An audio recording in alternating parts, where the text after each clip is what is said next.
اعوذ باللہ من الشیطان الرجیم بسم اللہ الرحمن الرحیم۔ دوستو، آج ہم آپ کے سامنے حضرت علی رضی اللہ تعالیٰ عنہ کے اقوال بیان کریں گے۔ اگر تو کسی کے ساتھ احسان کرے تو اس کو مخفی رکھ، اور جب کوئی تیرے ساتھ احسان کرے تو اس کو ظاہر کر۔ غیبت کا سننے والا غیبت کرنے والوں میں داخل، اور برے کام پر راضی ہونے والا گویا اس کا فاعل ہے۔ جو شخص اپنے آپ کو گمراہ کرے اس کو دوسرا شخص کس طرح راہ پر لا سکتا ہے؟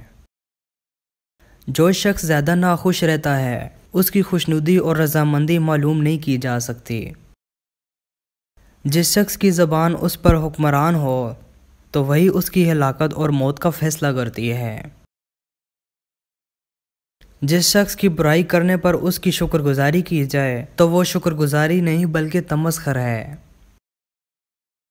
جس شخص کو علم غنی اور بے پرواہ نہیں کرتا وہ مال سے کبھی مستغنی نہیں ہو سکتا۔ جو شخص اپنا بید محفوظ رکھنے سے عاجز ہوتا ہے وہ دوسروں کا راز محفوظ رکھنے سے نہایت عاجز ہوگا۔ جو شخص اپنی برائی کا نقصان نہیں جانتا اس کے واقع ہونے سے نہیں بچ سکتا۔ شریفوں کے واسطے یہ بہت بڑی مصیبت ہے کہ ان کو شریروں کی خاطر مدارت کی ضرورت پیش آئے۔ خدا تعالیٰ کی اطاعت اپنی جان پر جبر کرنے کے بغیر حاصل نہیں ہوتی۔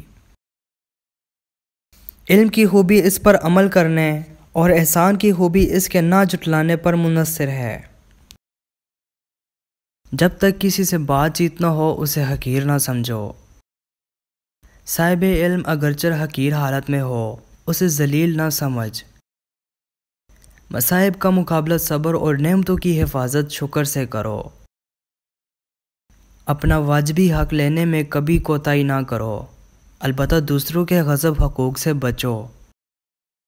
آدمی کی عقل اس کے کلام کی خوبی سے اور شرافت اس کے افعال کی عمدگی سے ظاہر ہوتی ہے۔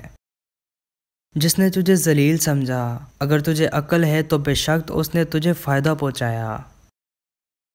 نیک کام میں کسی کے پیچھے ہونا اس سے بہتر ہے۔ جب تک نحوست کا مزہ نہ چکھے تب تک سعادت کی لذت محسوس نہیں ہو سکتی۔ دوستو، اگر آپ ہمارے اس چینل پہ فرسٹ ٹائم آئے ہیں تو ضرور سبسکرائب کریں اور ساتھ میں دیے گئے بیل پر کلک کریں۔ انشاءاللہ اگلی ویڈیو میں آپ سے ملاقات ہوگی۔ اللہ حافظ۔